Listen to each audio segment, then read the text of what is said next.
तो गाइस मैं तुमको एक चीज़ सिखाता हूँ, एक मस्त सा एग्ज़ाम्पल देके, ठीक है? सुनना, कि समझो कि तुमने एक चाय की टपरी खोली, उस चाय की टपरी से तुम डेली का ₹200 कमाते हो और उस डेली के ₹200 में से तुम अपने ₹20 सेव करते हो डेली के और वो जो डेली के ₹20 तुम सेव करते हो, वो तुम्हें अपने किसी एक दोस्त को देते हो जो कि उसे कहीं न कहीं इन्वेस्ट करता है और वो जो इन्वेस्ट करता है वो पैसे, उसके तुम महीने 1 महीना होने के बाद तुम उससे लेते हो और वो तुमको एक अच्छा खासा रिटर्न देता है। तो आज का टॉपिक यही है कि आज हम सीखने वाले हैं एसआईपी, जो कि यही है। एसआईपी मतलब क्या है? Systematic investment plans. तुम इसको एक तरह से रिकरिंग एफडी की तरह भी ले सकते हो कि एक एफडी है जो कि लॉन्ग टर्म के लिए होती है। समझो तुम ₹500 किसी जगह पे डाल रहे हो।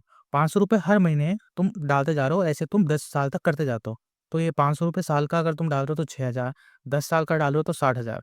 अब अगर इस पे अपन लगाते हैं कि तुमको इंटरेस्ट मिल रहा है 12% का और ये 12% तुमको अगर तुम देखोगे हर महीने पे बढ़ते जाता है 12% ऐसे धीरे-धीरे अमाउंट बढ़ेगा और ये हर साल बढ़ रहा है, तुम हर साल डाल भी रहे हो, हर महीने डाल रहे हो और इसका अमाउंट अगर तुम जाके चेक करोगे अगले 10 साल बाद तो इसका अमाउंट शायद तुम्हारा इन्वेस्टेड अमाउंट तो 60,000 ही निकलेगा, पर जो तुमको मिलेगा उसकी कीमत 1.5 लाख होगी और यही होता है एसआईपी।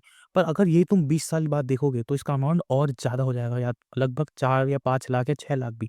तो यही है एसआईपी। एसआईपी एक तरह से एक्सपोनेंशियल ग्रोथ वाली चीज़ है कि तुम्हारे पैसे को एक्सपोनेंशियली बढ़ाता है। स्टार्टिंग में इतना नहीं बढ़ाएगा, पर जैसे ही बहुत टाइम बीतेगा ये धीरे-धीरे अपने आप बहुत तेज़ ग्रोथ पकड़ेगा। तो इसके बेनिफिट्स क्या है?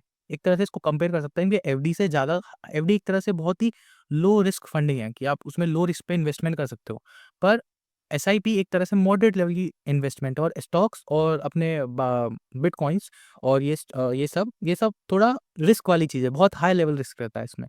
मोस्टली एसआईपी स्टूडेंट्स के लिए बहुत बेनिफिशियल रहती है। अगर तुम अभी कुछ भी अर्न करते हो, तुम अगर अपने डेली ₹500 डेली नहीं, महीने का ₹500 भी सेव करते हो और बचाते हो और इन्वेस्ट करते हो और ऐसे ही उसपे समझो 12% या 13% का तुमको उसमें इन्वेस्टमेंट रिटर्न मिल रहा है, तो ऐसे अगर तुम 10, 15, 20, 25 साल तक करोगे तो ये अमाउंट बहुत ही ज़्यादा बड़ा हो सकता है, 20, 25, 30 लाख उससे भी ज़्यादा हो सकता है और ये बहुत ही बढ़िया एक तरह से इन्वेस्टमेंट प्लान हो सकता है।